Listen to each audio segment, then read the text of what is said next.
everybody, welcome back to my channel. Today I have a video that is very overdue. A lot of people are asking me for it and I've just been slacking, y'all gonna have to bear with me on this one. But this is the PiCAT versus the ASVAB. I'm just gonna tell you my experience, the one that I took, the pros and cons of each, and then you can figure out which one works best for you. Also, I'm gonna give you guys some study tips. I'm gonna tell you what I personally did, what helped me, and just my whole story. So without further ado, let's get into it. To start off, I took the ASVAB October 2021, and mind you, I graduated high school the spring of 2018, so I haven't been in school in a little while. College wasn't my thing, so I didn't really do that. I was a good student. Like, I'd probably say I was like a B average, and not because I'm like, I don't know, I'm just not super studious. Like, studying really just wasn't my thing, but I'm the kind of, like, if I really apply myself, like, I got it type thing. So I'm just gonna tell you what I did to prepare myself. Again, this is all a personal experience. Everyone's learning style is different. What works for me may or may not work for you, so just take everything with a grain of salt. But hopefully with this video, I can just spark some inspiration, or maybe give you something that you can try out and you can see if it works for you or not. Bada bing, bada boom. I took about a month to study. I gave myself that month and I was like, okay, I'm really gonna like study, I'm really gonna like work hard for this. I set my date with my recruiter, and that kind of helped me like be able to count my days down and really like use my time more wisely. So give yourself however much time you think it is and tell your recruiter the time that you want to start. Again, this is your journey, your timeline. If you don't feel ready to take it, don't take it. If you feel like you need more time, say, hey, I'm not ready to do this. It's your career, your journey, your timeline. You have all the say in it. Don't let anyone rush you or make you feel like you need to take it when you are not ready to take it. So something that I think will help you as far as the ASVAB, as far as tech school, as far as whatever you want to do if you want to end up going back to school at some point, I suggest learning your learning style. How do you learn best? Are you an auditory learner, kinesthetic, visual, reading, writing? Those are the 4 different kinds of learning styles. Me personally, I'm a kinesthetic and a visual learner. I need to see it, I need to do it, I need that muscle memory. So that's me. Here's a video and it can help you find out what your learning style is. Visual learners learn best by seeing videos, graphs, pictures, diagrams, maps, PowerPoint presentations, posters and charts are helpful learning tools for visual learners. Oral learners learn best by hearing information. They tend to get a great deal out of lectures and are good at remembering things they are told. Listening, speaking, music, storytelling, discussion and verbal instructions work well for oral learners. Read and write learners prefer to take in information displayed as words. Learning materials that are primarily text-based are strongly preferred by these learners. Written instructions, manuals, reports, PowerPoint presentations, writing lists, essays, words and more words work well for read-write learners. Kinesthetic learners, hands-on experience is the most important. Touching, practicing, role-playing, trial and error, field trips, and real-life examples work best for kinesthetic learners. So for the ASVAB, there are a few different subjects that you will be tested on. So there's general science, arithmetic reasoning, word knowledge, paragraph comprehension, mathematics knowledge, and then there's electronics, auto and shop, and mechanical comprehension. So all the subjects you will be tested on. Ooh, love me some cold water. And what I personally did to go over all those subjects to see what I really need to like focus on, I got the Kaplan ASVAB prep book. You can get that on Amazon for about $16.99. I highly suggest getting an ASVAB book.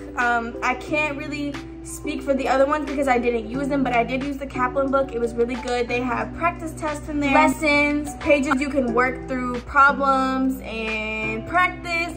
And even in the back of the book, there are flashcards that you can just tear out and use to study. And a couple other books that I found online also was the Kaplan ASVAB Total Prep. It looks like it's the same thing, maybe just a couple extra tests or just a little bigger. It is a little bit more expensive. It's about ranging between $32 and $38. And then there's also the ASVAB for Dummies, which is about $11 to $17, depending if you get it used or new. So definitely look into them a little more, see which one that you want, which one's more accessible to you. I'll just suggest the Kaplan book because that's the one that I used. So with the book, highlight in it, take notes in the margin. I also made flashcards, especially for the science portion. So with there being flashcards in the back of the book, like that's fine and all, but I wanted more to them. Like I like asking myself questions in the flashcards. I like really breaking stuff down a little bit more to really help me grasp the information. And taking the time to write it out also helps with it sticking a little bit. So definitely recommend flashcards, especially for my kinesthetic learners. Kind of like a hands-on thing, quizzing yourself, I don't know, visual, you get to see it and read it, you know, definitely try that. And as far as like the electronics and the mechanics and the auto shop, I'll be honest, I didn't study that part. I didn't study that part because that's not natural knowledge to me. I know nothing about any of that stuff. It's so like rocket science to me. My brain doesn't work like that. So I didn't take the time to really like learn it. And also, I really didn't want a super high score in it anyways because I did not want to get a job that had to do with electronics or mechanics. So I kind of left it alone. I read through the book. I read through all the chapters. I would read through it once, read it out loud, and I'll be like, whatever sticks in these moments will stick, but I'm not gonna like quiz myself on it. I'm not gonna, because I'd have to like really learn the information. The rest of the stuff is like high school prior knowledge, like I'm just getting a refresher, but that stuff I didn't worry about it. But if you really want a super high score on your ASVAB, if that's something you're already good in, if that's something that has to do with a job that you want, you know, definitely put in the time to study it. Another thing that I think was probably one of the most beneficial things was taking practice tests online. This helps you get a feel for what the tests look like, how to take the test. It helps give you ideas of the percentage that you'll be getting on it. Now, mind you, take that with a grain of salt also, because when I was doing the practice tests, I wasn't always doing that good on them. And sometimes it would be discouraging, but at the same time, it really just pushed me to like work towards the questions I was getting wrong. So with the practice tests, you can look at your answers, review your answers, see the questions that you got wrong, write them down, and then be sure to really study those and really go over them to make sure you learn it and get it in your brain, right? And they're free. Take advantage of all the free resources that you have online there to help you. Take advantage of it. I will also put some links in the bio of some practice tests that I used or just the ones that you find on the internet. Honestly, just type in ASVAB practice tests. They'll all be right there. 90% of them are free. You know what I'm saying? Use those. Okay, so I want to talk about the math part because personally, I've never really been good at math. That's not been something that comes super easy to me compared to like English or history or even like anatomy. Like those things just come really good to me. So math, the math just doesn't be mathing to me sometimes. Like it just doesn't click. So I do need a little extra help. That's just how I've always been. So when it came to refreshing my memory on all the math stuff, my sister-in-law was actually a math teacher. So once a week she met with me and would help tutor me. And she would just help me like really break it down, do it, because I need to see it, I need to learn it, I need to practice it. I'm not the kind that I could like read the lesson in the book. That was not happening, because then I don't know what you're talking about. And then as far as the visual, like I need to see what you're crossing out, I need to see what you're moving over, you know what I'm saying? And like reading that does not translate. So what I would do is I would do what I could on my own. I'd take a picture of it, of all the questions and my answers. I'd send them to her. She'd look at them, and then I think it was like Saturdays. On Saturdays, I'd meet with her and we'd go over everything. We'd go over the ones that I got right. We'd go over the ones that I got wrong, and then we'd go over anything that I was questioning or it was just like, I don't even know where to start. And she would help me, and then throughout the rest of the week until I saw her again, I would practice on my own. I would look up YouTube videos and see all the teachers on YouTube that were doing whatever I was struggling in. I would follow along with them and writing it down. I would look up worksheets on the internet and also find a key that went with it so I could do the problems and then check my answers at the end. That helped me a lot. And the main thing for me was practicing every day. So I would spend about an hour a day studying. I would try to spend at least an hour a day.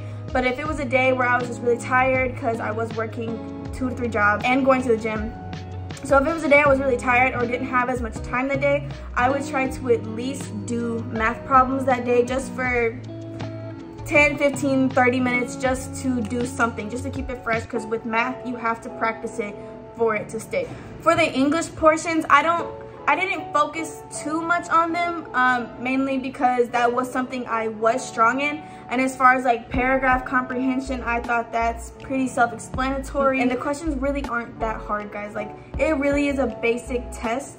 So once you learn the basics, you're pretty good. It's not that hard, especially if you're coming right out of high school about to take the ASVAB. You got this. It's nothing harder than like an SAT or just like your standard tests all mashed together. You know what I'm saying? But I still would do like the practice. I would still do like the lessons in the book just to do them, because I already have the book. Why would I not work on every chapter? You know what I mean? So still take advantage of that. Still do it just to refresh your memory, just to learn, just to get stronger in it, even if you are good in it. So I primarily made flashcards for the science portion because within science, there's multiple sections in science, subjects in science, you know what I'm saying? Earth science, physics, biology, all of that. So I would make flashcards for every section and study them and just quiz myself. And you can make it fun, give them to your friends and say, hey, quiz me, and then see how good you do. Put the ones that you got wrong in a separate pile, and then after you've gone through all of them, pick up the ones you got wrong and go through those, and there you go. But I do want to say, don't burn yourself out studying. Don't spend 3 to 4 hours cramming. Like, really, you know, space it out. Give yourself enough time. Take breaks while you're studying. Don't burn yourself out, because your job availability does depend on your score. If you want a certain job that has a higher score, you know, really take the time. Like, take as much as you need to get yourself ready, so you don't have to take the test again, because that would suck. And then it wastes your time because you gotta wait a certain amount of time. Just do yourself a favor and get yourself right the first time. Another thing that I would do is I would try to make it as interesting or as fun as I can. You know, studying already isn't like a fun thing to do. No one's like, oh my God, yeah, I'm about to go study, woo. No. So I would try to switch it up a little bit. Instead of just staying in my room to study, I would try to go to like the library, or I'd go to Starbucks or some cute coffee shop in my town. Like, I would just try to switch it up, and maybe it made me feel a little bit more studious. Like, yeah, like I'm really here, like doing this. Y'all see my book and my cute little drink. Do whatever you gotta do. As long as you're really doing the work, it doesn't matter. Even if it was nice outside, go sit outside at some table and chairs and study. Just make it as interesting as you can. Now getting into the PiCAT versus the ASVAB. So personally, I took the PiCAT. It's the exact same test, but the only difference is like how you take it, I guess. So with the PiCAT, it is not timed, so there's no time limit.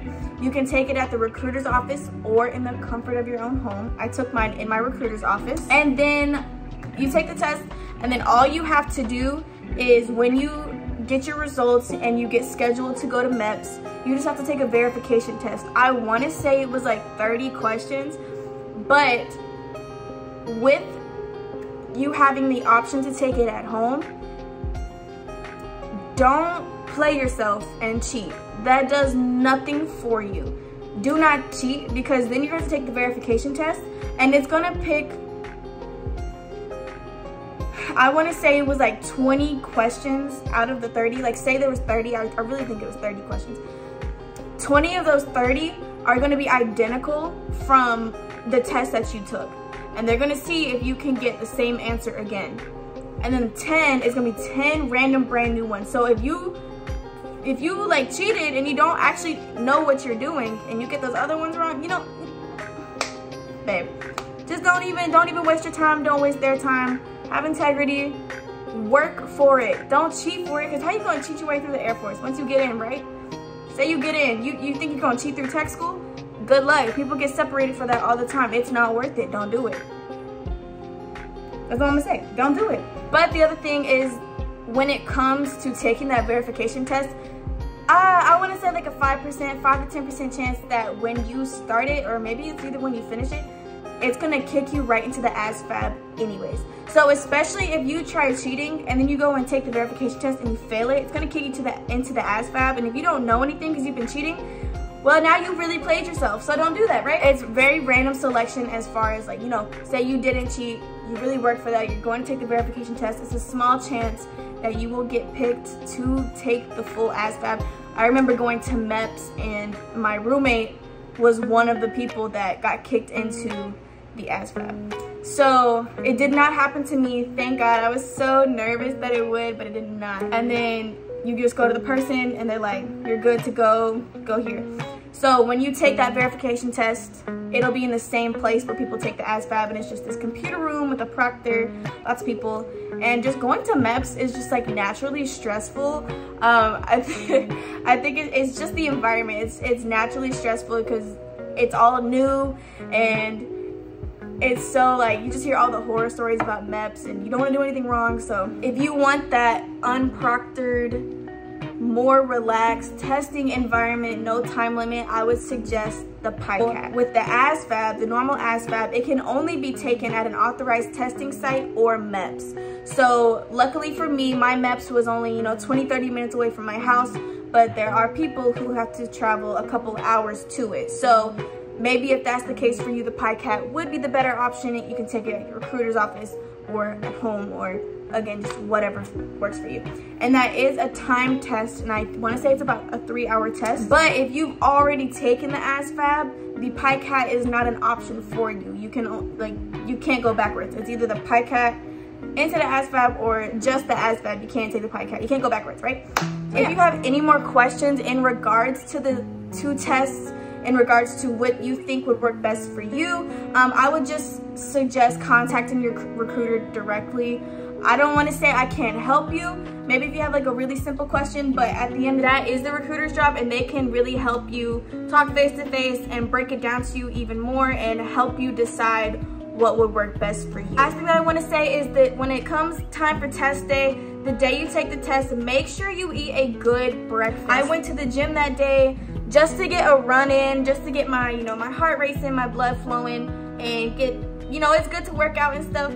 So, and then also I looked up like brain food, like stuff that's good for your brain, good test taking foods, and I ended up just eating what I normally would eat. So I made a bagel sandwich with scrambled eggs with cherry tomatoes, spinach, cheese. I put some turkey bacon on the sandwich. I had some cream cheese, guacamole, chef's kiss for real. That's just my type of sandwich right there. And then I had a blueberry yogurt parfait and then some almonds. And I was feeling real fancy with it, and I was like, yeah, like I'm really gonna ace this test. And on the way to my recruiter's office, I was bumping Just Like Magic by Ariana Grande. That's my little manifestation song. So just really get yourself in the right headspace.